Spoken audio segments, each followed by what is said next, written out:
Assalamualaikum warahmatullahi wabarakatuh. Bismillahirrahmanirrahim. Tabarakalladzi nazzala al-furqana ala 'abdihi liyakuna lil 'alamin nadhira.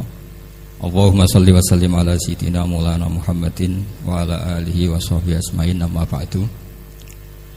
Qudwatunal jami' fi'lan wa qawlan wa hala Syekhuna al-faqih al-mufassir Haji Maimun Zubair, Syekhuna Ki Haji Abdul Wahab, Syekhuna Ki Haji Muhammad Najih, dan semua ahlu baiti Syekhina yang kita hormati, teman-teman Anwar yang kami cintai.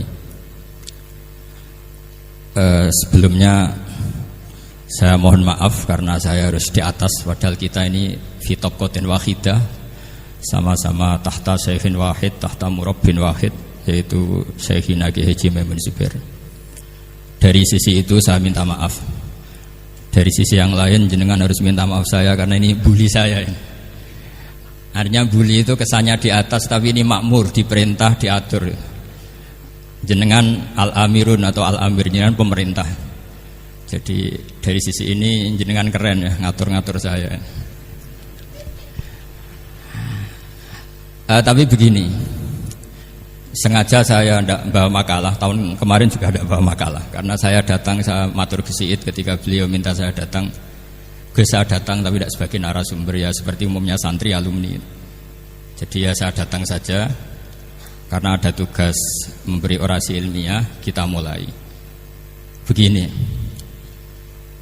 Jadi dalam disiplin ilmu yang dikembangkan di pesantren itu sebetulnya kalau pakai ilmu logika maupun sosial apa saja, baik sosial ilmiah maupun sosial budaya, kita ini jauh lebih unggul ketimbang tradisi mereka.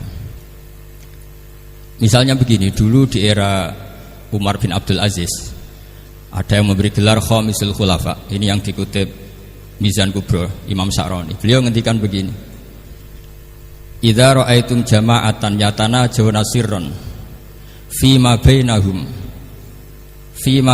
fi amri dinihim, itu fasyadu anna dzalika dhalalun wa bid'atun. Jika kamu melihat satu komunitas tertentu yang bisik-bisik agama tapi di grupnya mereka sendiri tanpa melibatkan kelompok lain yang mungkin a'lama minhum, lebih alim, maka itu sesat, dhalalun wa bid'atun. Sehingga dulu itu sudah ada tradisi konsensus ilmiah.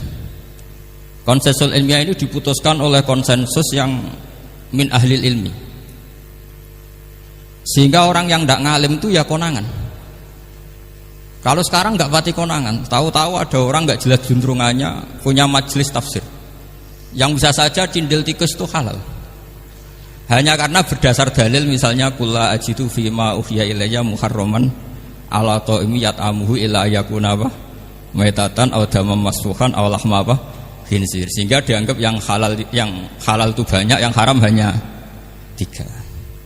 Saya pernah ketemu di antara mereka, tanya, apa betul Gus Bak menurut Islam begitu? Terus saya baca di antara ciri Nabi itu yang ada di kitab Taurat dan Injil itu wa yuharrimu alaihimul khaba'is.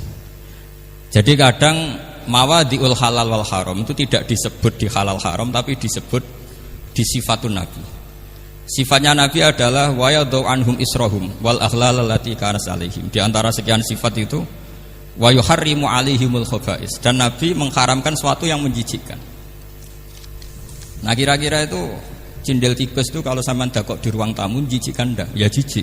Ya sudah, haram saja, kata saya. Akhirnya sebagian mereka ya tobat, mau ngaji sama ahlinya.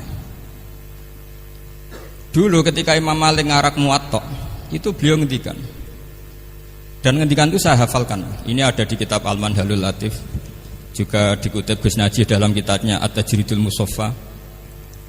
Aradtu kitabi hadza ala sab'ina faqihan min fuqaha'il Madinah fakulluhum wata'ani fasammaituhu al-Muwatta. Kitab ini sudah saya tasihkan ke 70 ahli fikih di Madinah. Kemudian semuanya setuju, fakulluhum wata'ani, semuanya sepakat. Fasammaituhu al-Muwatta, maka kitab ini saya namain al-Muwatta, yang disetujui. Sehingga kita tidak boleh menjadi orang-orang alim humul sendiri dewean terus dikultuskan santrinya, serambutnya gondrong, terus muridnya jari dulang Nabi Khidir, sekambine kok kali jogo itu, terus terkenal wali itu. Ini kalau kita begitu bahaya. Makanya saya senang model pendidikan Anwar. Ilmu itu dikonsensuskan. Siapa yang alim di takrib, di mu'in, ada debat, ada macam-macam.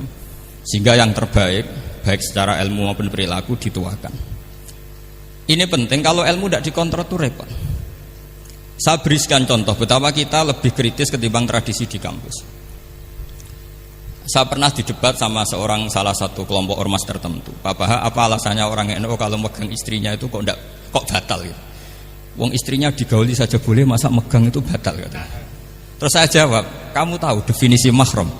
Enggak tahu ya. Mahram itu orang yang haram dinikah. Yang haram dinikah itu ya ibu, anak, bule, ponakan. Yang haram dinikah itu namanya mahram. Justru istri itu namanya ajnabiyah, orang lain. Makanya boleh nikah. Jadi statusnya istri itu orang lain, ajnabiyah, sehingga boleh dinikahi. Kalau mahram malah nggak boleh dinikahi. Mereka akhirnya sadar, oh ternyata selama ini keliru. Membahasakan istri mahram itu keliru. Ya terus akhirnya dia jadi Syafi'i dadaan tadi. Pernah juga ada seorang kiai yang kepikiran mau mengharamkan atau menganggap ada fidah kalau orang haji itu rokok. Rasanya kalau kata pakar-pakar Kuwaitar itu cengkeh itu wangi. Kalau cengkeh wangi berarti kalau haji rokok itu artinya pakai apa? Wangi. Itu hampir saja deal. Karena ya memang cengkeh itu wangi. Kemudian diingatkan sama kiai yang lain. Anda berani fatwa kalau orang Jumatan sunat ngerokok karena pakai pewangi? Terus wah iya ya, enggak jadi. Jadi ini pentingnya ilmu itu konsensus. Sehingga saya bicara di sini pede bukan karena saya merasa benar, enggak, kan nanti ada yang nasihat ini. Kalau benar ya sampean dukung, kalau salah ya tinggalkan saja, biasa saja. Karena kalau sampean sama-sama tadi saya sudah bilang tahta topkotin wahidah, kita tahta syaihin wahid, tahta mursyid wahid. Saya pikir ilmu saya dan sampean ya undi lah. Kita beda jauh kan dengan Gus Naji karena beliau alim, bisa ngarang kitab banyak. Kalau saya jenengan kan ya sama-sama enggak jelas gitu ya, sudah pokoknya santai-santai saja. Pokoknya rileks saja. Yang jelas saya datang ke sini itu mau cerita kebanggaan saya sebagai orang pesantren, produk pesantren kalau kata Gus Barak tadi. Di kampus itu saya berkali-kali ketemu doktor, profesor, dan mereka umumnya itu orang-orang yang galau, yang gelisah. Dan lucunya itu mereka memposisikan saya sebagai penasihat. Karena apa? Memang ilmu pesantren itu unik. Ilmu yang bisa menjawab problem apa saja. Mereka misalnya tanya begini, Pak Baha, saya ini orang kampung, yang bapak saya itu utun, katanya. Utun itu lugu, bisa menjadikan saya doktor, saya jadi dekan, saya jadi rektor. Tapi setelah di kota, dengan sekian ilmu yang saya pelajari dari Eropa, dari Amerika, sekedar anak saya tidak narkoba itu sudah susah. Kok ranking? Nggak dengar anak saya ditangkap BNN itu sudah seneng saya. Artinya apa? Dia sadar ternyata kearifan lokal yang dididik para kiai menjadikan anak-anaknya jadi profesor, jadi dokter. Tapi dengan ilmu kedoktorannya orang menjadikan anaknya ranking itu susahnya bukan main. Karena nggak ada kearifan. Ilmu yang mereka anggap adalah dianggap ya, tentu tidak hakikat, eksak.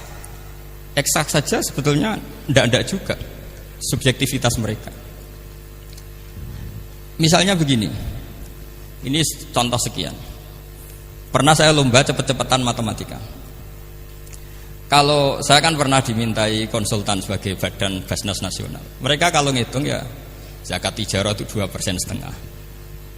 Mungkin zakat ziroah berapa? 10% atau 20%. Kangkang yang di sini tak pikir itu mesti bingung karena gaya poro gabet itu mesti raiso.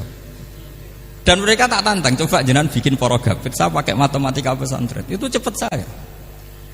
Karena matematika kita adalah matematika ummi. Ummi itu orang Arab, ummiyin. Gak usah diterjemah apa, sudah ummiyin saja. Ummiyin itu keibu-ibuan lugu. Jadi kalau nggak bisa itu ya terlalu. Misalnya 2,5%. Kalau kita bilang kan rubu'ul usyur. Ya sudah 1.000 itu diusurkan dulu menjadi 10. Setelah 10 itu kan misalnya ya 1.000 berarti usurnya 100. Ya kan? Setelah 100 cari rubu'nya berapa? 25. Berarti setiap 1 juta 2,5% adalah 25. Mereka masih garap poro gabet, saya sudah cepat 1.000 usurnya 100, rubu'nya 25. Namanya rubu'ul usyur. Begitu juga misalnya kita punya aset 100, nisful usur, usurnya 10, nisfunya berarti 5. Itu rasa porogapet cepet ketimbang sampean porogapet 2,5% kan suwi. Terus dia tanya, Pak matematikanya kok cepet? Dapat ilmu dari mana? Pernah kuliah di mana? Ya saya ngaji di Sarang sama Mbah Mun, terus saya ngaji beberapa ilmu. Nah, kelirunya rata-rata santri itu faro itu ya ora seneng. Nah, bulat. Nah ini cerita saja. Jadi kita bisa membuktikan ke khalayak ramai kalau kita tidak kalah. Khawarizm Al-Jabar terkenal di barat, Avicenna atau Ibnu Sina itu ya dengan ilmu-ilmu umum. Dan mereka fasih sekali menerangkan ilmu medis, ilmu apa. Fasih sekali. Sehingga ketika sekarang teknologi katanya adanya di barat, di Eropa, sebenarnya mereka itu kagum sama Islam. Karena mereka ngakui bahwa di antara ilmu itu dari Islam, zaman Khawarizm, zaman Al-Jabar, zaman Avicenna, zaman Ibnu Rus dan sebagainya. Saya beri sekian contoh dan ini saya bilang tanyakan ke orang kafir yang paling inat, paling lacip di dunia. Tanyakan ayat ini, pasti artinya seperti ini. Yaitu ketika ada fenomena likuifaksi, tentu kalau di Jogja kan ada grup ilmiah. Mereka tanya saya, Pak Bahak, apa ada teori manusia itu ditenggelamkan di bumi? Yang teori, bukan kasus, bukan peristiwa sejarah. Kalau peristiwa sejarah kan ada korun. Saya ditanya gitu terus saya jawab, Aamin tuman fis sama ayakhsifa bikumul ardo fa idza hiya tamur. Apa kamu merasa aman di dunia sementara pengendali langit, man fis sama itu pengendali langit. Ya siapa saja, bisa malaikat atau bisa Allah, man sing kudratu fis sama, itu ahli tafsir beda pendapat. Yang enggak beda yang enggak pernah nafsiri gitu. Jadi yang enggak beda karena enggak pernah nafsiri. Ayak sifabikumul ardo, bahwa bumi ini bisa ditenggelamkan. Faidah ya tamur, ya memang bumi itu bisa meleleh. Terus saya memberi sekian argumentasi. Kalau kamu katakan justifikasi ilmiah karena kadung Islam dan kadung pegangan Quran, mungkin Anda akan bilang saya ini justifikasi, nyari pembenaran secara syariah. Tanyakan ke ahli lughat yang non muslim, maknanya ayat itu tetap seperti itu. Begitu juga misalnya ayat wal ardi dzatis sodr, dan bumi yang berkarakter bisa retak. Sodkun itu retak. Dulu kita hanya punya contoh, misalnya biji-bijian jagung yang lembek, yang lemah, dan bumi yang keras, atau ketela atau bengkoang itu. Ternyata dengan segala kelemahan ini, biji-bijian ini bisa merekah, dan buminya yang ngalah memberi ruang. Dulu ulama hanya nyontohkan tadi. Misalnya kalkhinto apa saja yang bisa bumi mengalah dengan proses tumbuhnya tanaman. Tapi itu kan qaulul mufassir. Kenangan saya ngaji Yai, makanya saya bangga sekali sebagai murid beliau. Saya memberi gelar beliau Al-Faqih Al-Mufassir. Faqih betul karena beliau putra Abu Zubair yang ma'ruf bil fiqhi. Dan Al-Mufassir beliau itu murid Said Alawi yang ngarang takriran Faidul Khabir itu dengan Habib Muhsin Al-Musawa ini.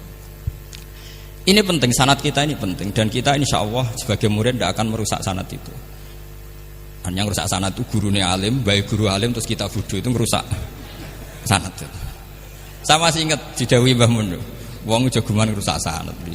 Ibnu Hajar Al-Asqalani ngalim-ngalimi wong, di murid Zakaria Al-Ansori, beliau di murid Ibnu Hajar terus di murid Fathul Mu'in. Jadi kiai nak ra di murid ngalim yo isen katanya. Nah kita berlomba-lomba supaya gak ngisin-ngisinin kiai. Ya ini kan kompetisi. Kalau gak kasih alim ya ngaku alim saja lah supaya ya gak apa-apa. Artinya ya cukup lah kalau di daerah masing-masing kan. Saya pernah sama satu temen itu, Gus kula wis ngalim kok iso. Kula niku tiyang Sragen. Urip kula teng kaki Joko Samudra. Jadi kok kula ngeten iki pun alim. Ketika dia nakal dan pengurus nyurati orang tuanya memberitahu kalau anaknya nakal, dia tenang saja. Tak tanya, kenapa kamu tenang? Bapakku buta huruf. Jadi pengurus nyurati itu ya tenang saja dia, karena dia tahu orang tuanya itu buta huruf. Kok nikmat huruf kok gue enggak, saya najar.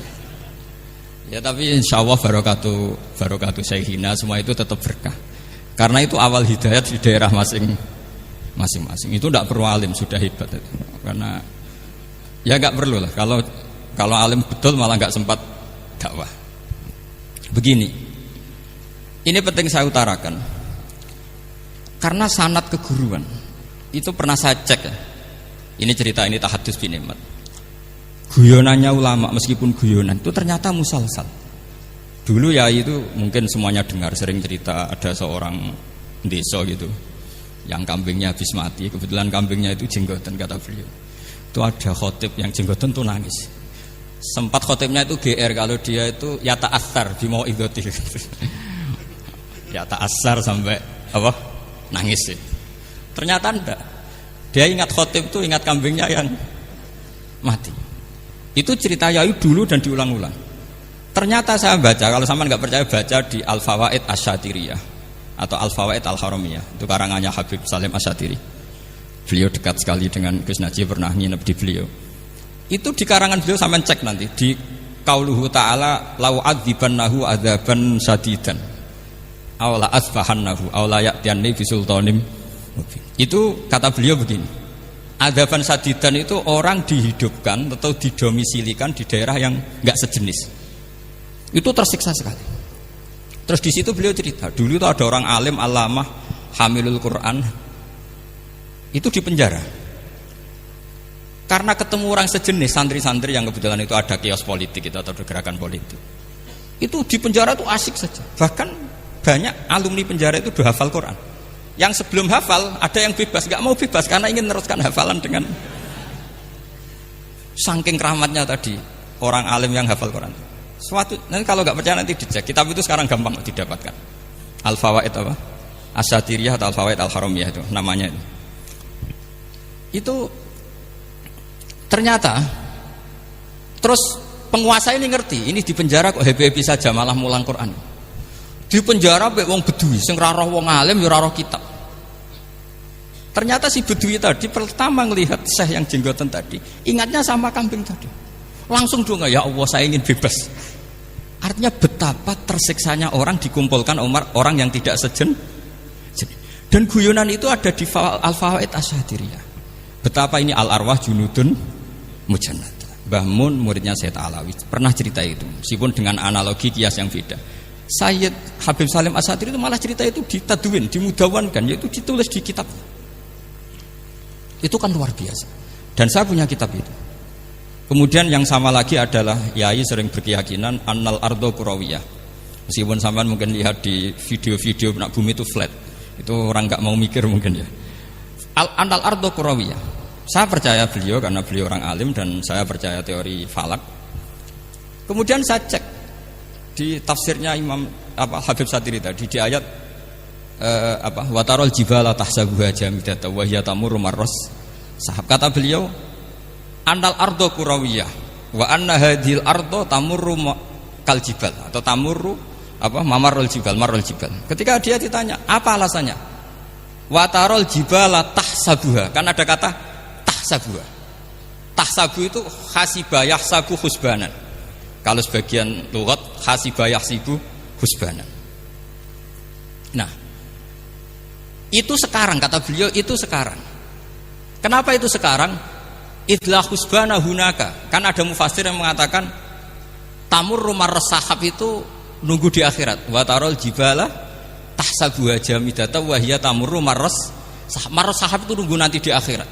Tapi kata Habib Salim Asyatiri tidak di dunia. Idlah husbana hunalika itu akhirat maksudnya. Di akhirat husban itu artinya kan nyongko, ngiro.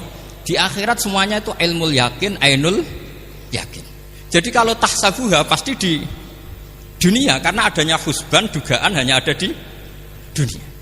Lagi-lagi muwafaqah bainahu wa bain Habib Salim Asyatiri. Dan di situ detail sekali. Cara beliau nulis tafsir, pengalaman ngaji sama Sayyid Alawi, tanggalnya. Begitu juga saya dulu ngaji sama Yai banyak sekali, di antaranya yang saya syukur sekali yaitu tadi Ulumul Quran. Dulu di MGS yang ngajar Faidul Khobir beliau sendiri. Dan kita syukur sekali. Jadi ini pengalaman-pengalaman kita sebagai murid, sebagai penerus. Terus ketiga begini, ciri khas samahah atau samahan.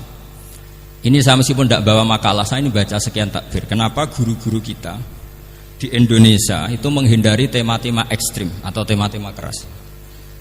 Saya pikir di sini masyhur sekali, beliau sering ngendikan zada khusyu'an zada jalan, kita hanya nirukan saja tapi tidak ikut menvonis. Karena kalau kita serius, terlalu serius ngendikan hukum-hukum yang serius, nanti kejadiannya begini. Ini saya baca takbir ini dari kitab Ibnul Qayyim di I'lamul Muwaqqi'in an Rabbil Alamin dan dari kitab Nasaihul Ibad.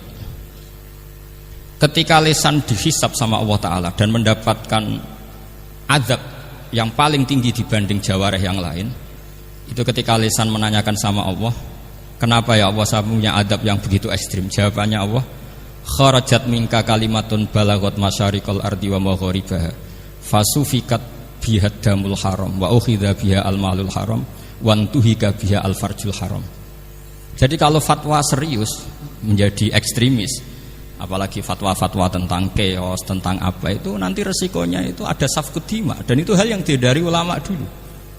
Kamu jangan pernah fatwa dengan meluncurkan satu kalimat yang dengan kalimat itu bisa saja sufika biha adamul haram, orang-orang yang enggak berumati harus terbunuh, dan sebagainya dan sebagainya. Kalau dalam Nasaihul Ibad redaksinya adalah kharajat minka kalimatun balagot masyariqal ardi wa maghariba. Ini kalau di kitab Ibnul Qayyim redaksinya itu ada seorang ulama yang ngeluh ketika habis ngajar Al-Hudud.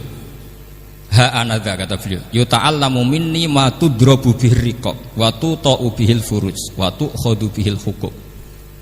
Jadi sehingga dengan tradisi ulama kabiron an kabirin, dulu-dulunya itu memang ulama menghindari tema-tema ekstrim. Bukan karena tidak bisa, karena takut ini kalau salah fatwa nanti safkut dima.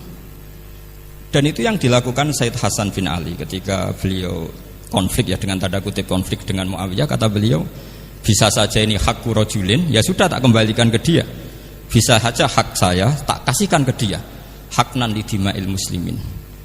Tapi karena hukum itu adalah hukum yang sifatnya ijtihadiyah, beliau tetap menutup dengan makalah wa in adri la'allahu fitnatul lakum wa mata'un ilahin. Saya tidak tahu ini kayak apa, jangan-jangan ini hanya fitnah. Kenapa beliau tetap menutup hukum wa in adri dan kemudian ditiru terus oleh Imam Malik, setiap ditanya sering bilang la adri, sampai yang tanya pernah mangkel. Ini pernah dikutip Gus Najib dalam kitab At-Tajridul Mustafa, juga ada di Al-Manhalul Latif. Kenapa sa'alim engkau selalu jawab la adri? Kata Imam Malik, jawab, saya ini orang jauh, kalau sampean bilang la adri nanti gimana? Saya laporannya disuruh tanya. Kata Imam Malik happy saja. Fa'abligh man wara'aka anni la adri. Enggak kamu tok yang harus tahu kamu saya la adri. Ya kandhani pisan umat temen aku ya la adri. Jadi ulama dulu saking khosnya sama Allah, khosyah, bilang enggak tahu itu enggak masalah. Karena begitulah sanad mereka dalam hal-hal yang ijtihadiyah, yang potensi safkut dima. Saya ulang lagi, yang potensi safkut dima itu milih aman bilang la adri. Sampean kalau nggak percaya dicek di Sahih Muslim atau di kitab-kitab hadis sahih yang lainnya. Dan ini juga yang dipakai Ibnul Qayyim ketika bikin muqaddimah I'lamul Muwaqqi'in dalam Khotorul Fatwa. Ada seorang namanya itu Buraidah. Buraidah itu Amirul Jais.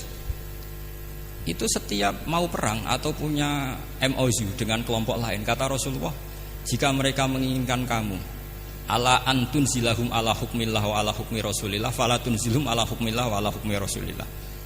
Ada redaksi yang fi dhimmatillah wa fi dhimmati rasulillah. Walakin anzilhum ala hukmi, posisikan bahwa MOU itu atas nama kesepakatan kamu dan mereka. Fa innaka la tadri atusiba hukmallahi amla, karena kamu tidak tahu apa kamu persis sebagaimana hukum Allah pandang. Kamu tidak bisa misalnya secara fikih, misalnya ada Zaid ini kafir harbi, terus kamu bilang ini wajib diperangi karena kafir harbi. Oke, itu mungkin. Tapi masalahnya bisa saja khusus Zaid ini ada sunnatullah, ada ilmu Allah yang mau diberi hidayat sehingga ada perlakuan khusus.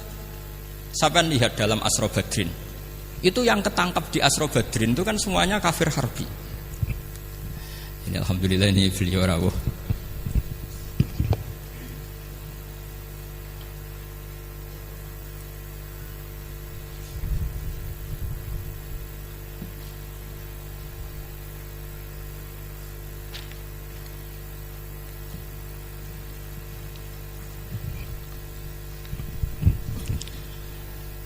Kalau terusakan. Itu di Asra Badrin itu kan semua yang ketangkep itu adalah orang-orang yang dulu kafir harbi. termasuk mimpinihim ada Said Abbas. Tapi ketika itu jelas-jelas pernah kafir harbi ikut perang Badar. Ini pentingnya muqabalah. Apa Abu Bakar usul dimaafkan, Umar usul durbur riqab. Apa tanggapan Rasulullah sallallahu alaihi wasallam ketika masalu kaya Abu Bakrin masalu Ibrahim? Qala faman tabi'ani fa innahu minni wa man asani fa innaka ghafurur rahim. Wa masalu kaya Umar masalu Nuh. Qala rabbil la tadzar alal ardi minal kafirina napa dayar. Dan apa yang dilakukan Rasulullah? Beliau memilih pendapatnya Abu Bakar. Dan apa yang terjadi? Said Abbas dan beberapa sahabat menjadi Islam. Wa hasuna islamuhum. Artinya gini, jadi betapa dalam menganalisis satu hukum sosial, karena ini manusia, saya ulang lagi, karena ini manusia itu susah sekali. Makanya dalam banyak hal sikap-sikap Rasulullah itu dipandu oleh Allah. Tentu ada ayat laisa laka minal amri syai'un aw yatuba alaihim aw yu'adzibahum. Makanya saya mohon sekali ini para santri, khususnya santri alumni Al-Anwar, mohon belajar itu tafsir Munir itu detail. Karena di tafsir Munir itu misalnya ada ayat tertentu yang mengkritik orang kafir tertentu, fitil kalwaqiah gitu. Di situ ada kejelasan fa aslamu wa hasuna islamuhum. Misalnya wasfir nafsaka ma'alladzina tuna rabbahum bil ghadat, terus wala ta'du'anaka anhum turidu zinatal hayatid dunya. Terus beliau menerangkan orang-orang ini yang dulu angkuh enggak mau ta'alum sama Nabi karena enggak mau jejer sama du'afaul muhajirin dan du'afaul ansor, itu akhirnya Islam dan wahasuna Islam. Saya kira demikian. Nanti monggo bareng-bareng istifadah dari Syekhina Najih. Dan saya syukur sekali karena mendapatkan naskah At-Tajridul Mushaffa. Saya sinau bughot itu banyak di kitab-kitab fikih, tapi saya mengenang dari yang dikutip beliau tentang Imam Malik, tentang bughot in kharaju ala misli Umar bin Abdul Aziz. Terus ketika siapa itu Ibnu Qasim tanya, fa illam yakun mislah, kata Imam Malik, ya dakhum gitu. Dakhum yantaqimu wa min dzalimin bi dzalimin gitu. Summa yantaqimu min kilaihim. Jadi sikap-sikap dari Syekhina, dari para ulama-ulama kita yang sabar ngadepi umarok yang macam-macam, itu adalah sikap dari guru-guru kita, musalsalila Rasulullah sallallahu alaihi wasallam. Ini penting saya utarakan karena jangan sampai kritis kita sampai menjadikan bangsa ini keos. Kalau keos nanti safkut dima, tentu itu yang enggak diinginkan Sayyid Hasan bin Ali, dan beliau dapat gelar dari Rasulullah, inna ibni hadza la sayyidun wa la Allah yuslihu bi baina fi'atin azimatin. Saya kira demikian dan